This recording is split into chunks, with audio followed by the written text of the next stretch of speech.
ब्रह्मांड ही सब कुछ है। समय, स्पेस और मैटर सब कुछ इसी में समाहित है। हमारी पृथ्वी इस ब्रह्मांड में चट्टान का घूमता हुआ एक कण भर है, जो हमारी मिल्की वे गैलेक्सी में मौजूद 200 अरब तारों में से एक का चक्कर काट रही है। ये विशाल संरचना 90 अरब प्रकाश वर्ष की दूरी में फैले आकाश गंगाओं के सागर में सिर्फ एक बूंद के समान है। ये हमारा घर है, हमारी पृथ्वी, सुख सुविधाओं से भरपूर एक आरामदायक ग्रह। एक बार रोजमर्रा के कामों को छोड़ आसमान को देखिए, क्या दिखाई देता है। आसमान में फैली एक विशाल काली चादर में टिमटिमाते हुए तारे कितने खूबसूरत लग रहे हैं। रात में हम जिन तारों को देख पाते हैं वो सब हमारी मिल्की वे गैलेक्सी के एक छोटे से पैच के तारे हैं। हमारी गैलेक्सी में हम यहाँ रहते हैं और रात के समय में हमें सिर्फ इस छोटी सी जगह के तारे दिखाई देते हैं। कितनी विशाल है हमारी गैलेक्सी, बताऊं आपका इस एपिसोड में, जिसमें हम ब्रह्मांड के आखिरी छोर तक का सफर करेंगे। तो अपनी सीट बेल्ट बांध लीजिए, क्योंकि हमारा ये सफर बहुत ही रोमांचक और खतरों से भरा होने वाला है। तो चलिए पृथ्वी की सतह से उड़ान भरते हैं और ब्रह्मांड के आखिरी छोर की ओर चलते हैं। जैसे जैसे हम पृथ्वी की सतह से ऊपर उठते जा रहे हैं, वैसे वैसे हमें पृथ्वी की सतह ब्लू स्फीयर की तरह दिखने लगी है। यह है इंटरनेशनल स्पेस स्टेशन, इंसानों द्वारा स्पेस में बनाई गई सबसे बड़ी चीज। ये 27,580 किलोमीटर प्रति घंटे की रफ्तार से पृथ्वी के चक्कर काट रहा है, जो कि पृथ्वी की सतह से लगभग 400 किलोमीटर ऊपर है, और ये 24 घंटे में लगभग 16 बार पृथ्वी के चारों ओर घूम जाता है। जैसे ही हम इंटरनेशनल स्पेस स्टेशन से और ऊपर जाते हैं, तो हमें इंसानों द्वारा बनाई गई कुछ और चीजें दिखाई देती हैं। सैटेलाइट्स। अंतरिक्ष में इंसानों द्वारा भेजी गई हजारों सैटेलाइट्स पृथ्वी का चक्कर काट रही हैं। सैटेलाइट्स का अंतरिक्ष में एक जाल सा बिछा हुआ है। चलिए और ऊपर चलते हैं। इतने ऊपर से पृथ्वी का नजारा तो देखिए, कितना खूबसूरत लग रहा है हमारा ये नीला ग्रह। वेल, हम पहुंच चुके हैं चांद के पास। हमसे पहले यहाँ पर 12 एस्ट्रोनॉट्स आ चुके हैं, जिनमें नील आर्मस्ट्रांग पहले व्यक्ति थे जो इसकी सतह पर उतरे थे, और उनके पैरों के निशान आज भी चांद की सतह पर देखे जा सकते हैं। चांद पर कोई वायुमंडल नहीं है, इस वजह से ये निशान सदियों तक ऐसे ही बने रहेंगे। हम अभी अपने घर से लगभग 4 लाख किलोमीटर दूर हैं, और चंद्रमा से हमारा ग्रह कुछ इस तरह का दिखाई देता है। ऐसा लग रहा है जैसे अंतरिक्ष में एक ब्लू मार्बल रखी हो। चांद की सतह एक बैटल फील्ड की तरह लग रही है, जिसने पिछले अरबों सालों से कॉमेट्स और एस्ट्रॉइड्स की मार को झेला है। चांद का कोई वायुमंडल नहीं है जो कि कॉमेट्स या एस्ट्रॉइड्स को स्पेस में ही जला दे। सौभाग्य से हमारी पृथ्वी का वायुमंडल है जो हमें स्पेस से आने वाले खतरों से बचाता है। चलिए अंतरिक्ष में एक लंबी छलांग लगाते हैं। ये है हमारे सौर मंडल का सबसे चमकीला ग्रह वीनस। इसको पृथ्वी की छोटी बहन बोला जाता है, क्योंकि ये पृथ्वी की ही तरह रॉकी प्लैनेट है, जिसकी ग्रेविटी लगभग पृथ्वी के ही समान है। लेकिन ये ग्रह एक नर्क की तरह है, क्योंकि इस पर होती है भयंकर बारिश, पानी की नहीं बल्कि एसिड की। इसके एटमॉस्फेयर में जो बादल दिखाई दे रहे हैं वो सल्फ्यूरिक एसिड के हैं। हमारे सौर मंडल में सिर्फ वीनस ही एकमात्र ऐसा ग्रह है जिस पर सबसे ज्यादा ग्रीन हाउस इफेक्ट होता है। सूर्य की गर्मी इस पर आती तो है, लेकिन वापस नहीं जा पाती, जिस वजह से हीट इसके एटमॉस्फेयर के अंदर ट्रैप होकर रह जाती है। यही कारण है कि शुक्र ग्रह हमारे सौर मंडल का सबसे गर्म ग्रह है, जिसका तापमान 465 डिग्री सेल्सियस है। इसकी सतह पर काफी मात्रा में ज्वालामुखी मौजूद हैं, जो इस ग्रह को और ज्यादा खतरनाक बनाते हैं। इस एंग्री प्लैनेट पर कुछ भी सरवाइव नहीं कर सकता। चलिए अपनी जर्नी को और आगे बढ़ाते हैं। यह है सूर्य के सबसे पास मौजूद ग्रह मरकरी। इस ग्रह की धरती हमारे चंद्रमा जैसी नजर आती है, जिस पर बड़े बड़े गड्ढे मौजूद हैं। इस ग्रह के दिन और रात के टेम्परेचर में बहुत ज्यादा डिफरेंस है। रात के समय में इसका तापमान -170 डिग्री सेल्सियस पहुंच जाता है, तो दिन के समय में 400 डिग्री सेल्सियस को भी पार कर जाता है। चलिए आगे बढ़ते हैं। यह है हमारा भगवान। यही है जो अपनी ऊर्जा से पृथ्वी पर जीवन को चला रहा है। अगर ये न होता तो हम न होते। पृथ्वी से लगभग 150 मिलियन किलोमीटर दूर मौजूद ये तारा इतना बड़ा है कि इसमें लाखों पृथ्वियां समा जाएं। सूर्य इतना भारी है कि इसकी ग्रेविटी पूरे सोलर सिस्टम को कंट्रोल कर रही है। इससे निकलने वाली लपटें इतनी बड़ी होती हैं कि सूर्य की सतह से हजारों किलोमीटर ऊपर तक चली जाती हैं। चलिए अपनी यात्रा को आगे बढ़ाते हैं। यह है पृथ्वी का सबसे नजदीकी ग्रह मंगल। इसकी धरती लाल है, इस वजह से इसे लाल ग्रह भी बोला जाता है। वैज्ञानिक मंगल ग्रह के बारे में जानने के लिए बड़े ही उत्सुक हैं, क्योंकि वैज्ञानिक कहीं न कहीं ये अनुमान लगाते हैं कि मंगल ग्रह हमारा पास्ट है। वैज्ञानिक मानते हैं कि अतीत में मंगल की धरती पर जीवन फला फूला होगा। मंगल की धरती पर भी सागर मौजूद थे, नदियां मौजूद थीं, इसका खुद का एक एटमॉस्फेयर था। लेकिन आज ये ग्रह वीरान और बंजर पड़ा है। आज वैज्ञानिक इस ग्रह पर सूक्ष्म रूप में ही सही बैक्टीरिया के रूप में जीवन खोजने में जुटे हैं और वैज्ञानिक इस ग्रह पर भविष्य में बस्तियां बसाने की सोच रहे हैं। अगर हम मंगल पर आए हैं तो हम इसे कैसे मिस कर सकते हैं।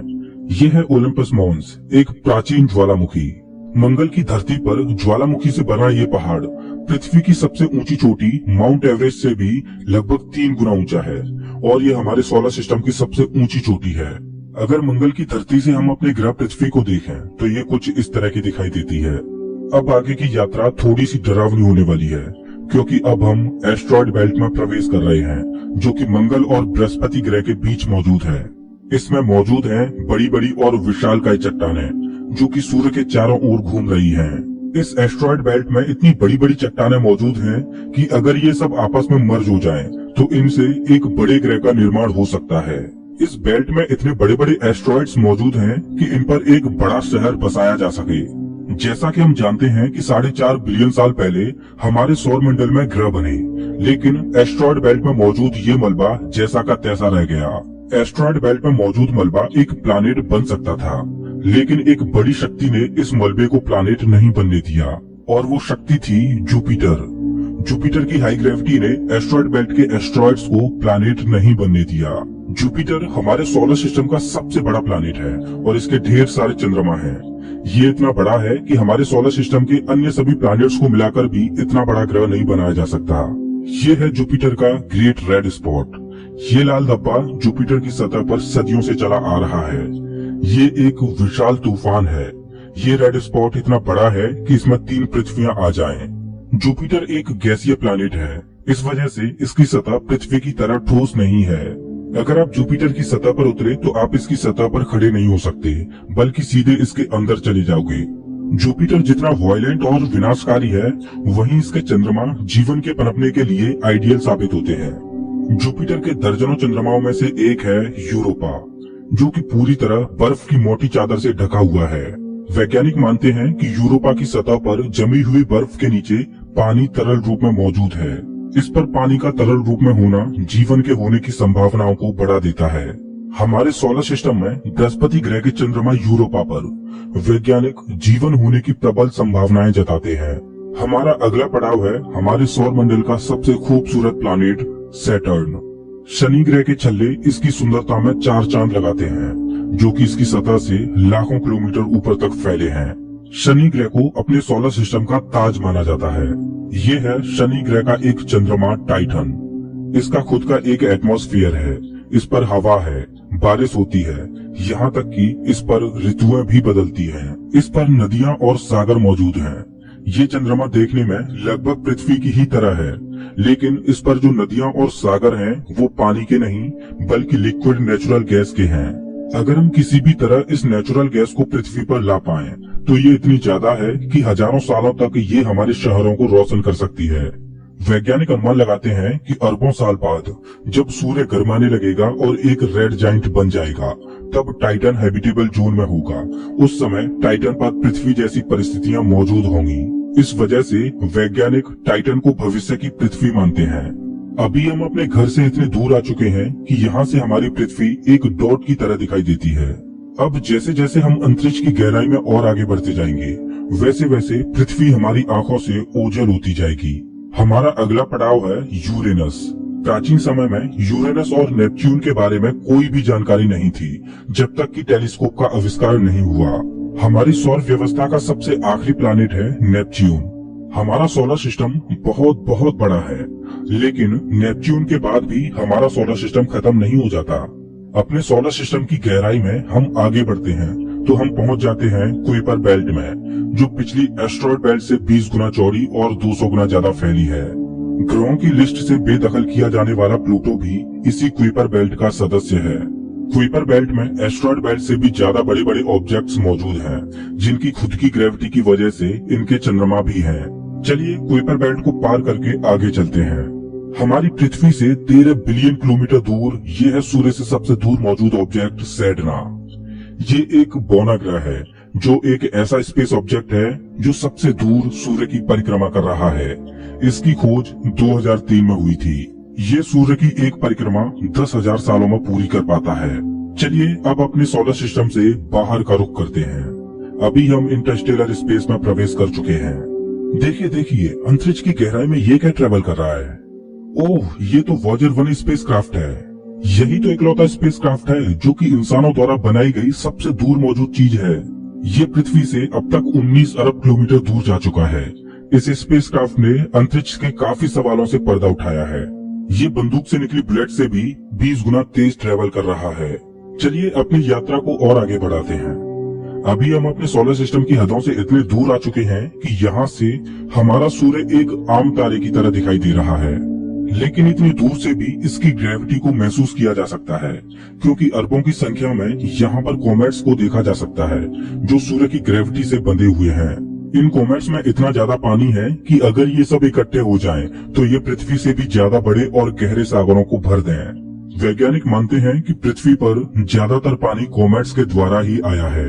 पेंसपर्मिया थ्योरी के अनुसार पृथ्वी पर जीवन कॉमेट्स के द्वारा ही धरती पर आया।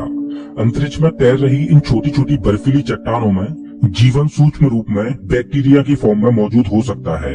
कॉमेट्स का एक विशाल बादल हमारे सौर मंडल को घेरे हुए है, जिसे ऑर्ट क्लाउड बोला जाता है। ऐसा माना जाता है कि ये ऑर्ट क्लाउड हमारे सौर मंडल की ग्रेविटी की आखिरी सीमाओं पर है। इसके बाद सूरज की ग्रेविटी कमजोर पड़ने लगती है, जिस वजह से इसके बाद सूरज का खिंचाव बहुत कम रह जाता है। अब यहाँ से आगे की यात्रा एक अननोन और रहस्यमयी स्पेस में होगी, जहाँ घुप अंधेरा है। यहाँ इतना अंधेरा है कि हम अपनी आंखों से भी कुछ भी नहीं देख पाएंगे। यहाँ देखने के लिए हमें इंफ्रारेड विजन की जरूरत पड़ेगी। हम अपनी पृथ्वी से बहुत बहुत बहुत दूर आ चुके हैं, लेकिन ब्रह्मांड के सापेक्ष में ये हमारा एक मामूली सा स्टेप है। यहाँ से हमें चारों ओर अरबों तारे दिखाई दे रहे हैं, लेकिन अभी हम सबसे नजदीकी तारामंडल की ओर बढ़ रहे हैं। ये है हमारा पड़ोसी सोलर सिस्टम। ये हमसे इतना दूर है कि हमारे सूर्य के प्रकाश को इस तारामंडल तक पहुँचने में 4.3 सालों का वक्त लगता है। इस तारामंडल का नाम है अल्फा सेंटोरी। इस तारामंडल में 3 तारों का समूह है, जिनमें अल्फा सेंटोरी ए और अल्फा सेंटोरी बी तारे आपस में बाइनरी स्टार सिस्टम के तहत जुड़े हुए हैं। इस तारामंडल में प्रोक्सिमा सेंटोरी बी नामक ग्रह मौजूद है, जो पृथ्वी की ही तरह हैबिटेबल जोन में है और इस ग्रह पर एलियन लाइफ मौजूद हो सकती है। चलिए अपनी यात्रा को आगे बढ़ाते हैं। पृथ्वी से हम 10 प्रकाश वर्ष दूर आ चुके हैं और हमारे सामने ये एक बेबी स्टार है, जिसने अभी अपना जीवन शुरू ही किया है और इस तारामंडल में अभी ग्रहों का जन्म होना बाकी है। हो सकता है कि इस तारामंडल में किसी ऐसे ग्रह का जन्म हो जाए जो हमारी पृथ्वी की ही तरह जीवन को धारण करने योग्य हो, लेकिन अभी इसमें अरबों सालों का वक्त लगेगा। वेल, अपनी यात्रा को आगे बढ़ाते हैं। अभी हम पृथ्वी से 20 प्रकाश वर्ष दूर आ चुके हैं और अभी हम ऐसे तारामंडल से होकर गुजर रहे हैं जिसका जन्म हमारे सोलर सिस्टम के साथ ही हुआ था। इस तारे का नाम है ग्लीस 581 और इसकी सबसे बड़ी खास बात यह है कि इस तारे का चक्कर लगा रहा है एक ऐसा ग्रह जो हमारी पृथ्वी से बिल्कुल मेल खाता है और इस ग्रह पर एलियन सिविलाइजेशन होने की प्रबल संभावना है। वैसे तो हमारी मिल्की वे गैलेक्सी में अरबों तारे हैं, जिनकी यात्रा करना तो दूर, उनको पूरे जीवन काल में गिनना भी संभव नहीं है। तो चलिए अपनी यात्रा को आगे बढ़ाते हुए मिल्की वे गैलेक्सी से बाहर निकलते हैं। ये है हमारी मिल्की वे गैलेक्सी, जो अरबों तारों का घर है, जिनमें से हमारा सूर्य भी एक है। ये गैलेक्सी इतनी विशाल है कि अगर इसके एक छोर से प्रकाश ट्रेवल करे तो लाइट को भी इसके एक छोर से दूसरे छोर तक पहुंचने में 1,05,700 सालों का समय लगेगा। लेकिन ब्रह्मांड में मौजूद बड़ी बड़ी विशालकाय गैलेक्सियों के सामने हमारी गैलेक्सी कुछ भी नहीं। यूनिवर्स में मिल्की वे से भी कई गुना बड़ी गैलेक्सियां मौजूद हैं। तो चलिए अपने सोलर सिस्टम और अपनी गैलेक्सी को पीछे छोड़ते हुए इंटर गैलेक्टिक स्पेस में प्रवेश करते हैं। इंटर गैलेक्टिक स्पेस में प्रवेश करके हमें दूर दूर तक अरबों गैलेक्सियां दिखाई दे रही हैं, लेकिन ये सभी गैलेक्सियां झुंड में हैं और ये है हमारी गैलेक्सियों का झुंड, जिसमें हमारी गैलेक्सी मिल्की वे और अन्य पड़ोसी गैलेक्सियां मौजूद हैं। गैलेक्सियों के इस छोटे से झुंड को लोकल ग्रुप बोला जाता है। गैलेक्सियों का ये लोकल ग्रुप 10 मिलियन प्रकाश वर्ष में फैला हुआ है। जैसे जैसे हम अपनी यात्रा को आगे बढ़ाते जा रहे हैं, वैसे वैसे हमें अन्य गैलेक्सियों के झुंड दिखाई देते जा रहे हैं और उनमें भी हमारे लोकल ग्रुप की तरह गैलेक्सियां मौजूद हैं। गैलेक्सियों के कई लोकल ग्रुप्स को मिलाकर एक सुपर क्लस्टर बनता है। अभी हमारे सामने जो मौजूद है वो है वर्गो सुपर क्लस्टर। इसी वर्गो सुपर क्लस्टर में हमारी गैलेक्सियों का लोकल ग्रुप भी शामिल है और हमारी गैलेक्सियों का लोकल ग्रुप इस छोटे से पैच में है।